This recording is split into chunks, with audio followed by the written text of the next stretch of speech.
Korea is once again calling on the Japanese government to take sincere actions to resolve the issue of Japan's use of sex slaves during the Second World War. Seoul says this has to happen before a bilateral summit can be held between the two sides. Hwang Sung-hee reports.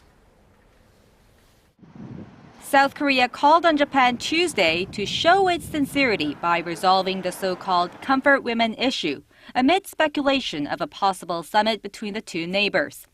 This follows Japanese Prime Minister Shinzo Abe's recent declaration that his government would honor Japan's landmark apology, dubbed the Kono Statement, issued in 1993 to the victims of its wartime sexual enslavement. But South Korean Foreign Ministry spokesperson Tai-young said, words are not enough.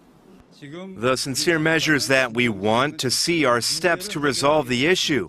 We want to see the comfort women issue being completely resolved.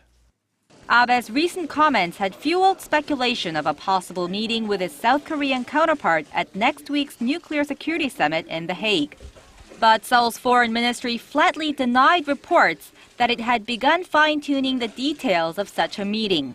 Since taking office last year, President Park Geun-hye has refused to sit down with Abe, saying she would not meet with a leader who fails to acknowledge his country's historical wrongdoings.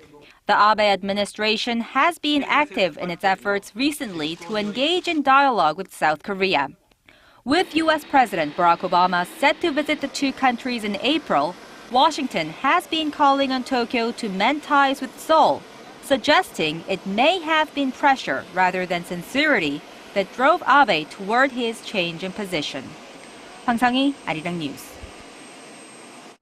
Now, at a parliamentary meeting on Tuesday, Japanese Prime Minister Shinzo Abe described Korea as Japan's most important neighbor that shares his country's basic values and strategic interests.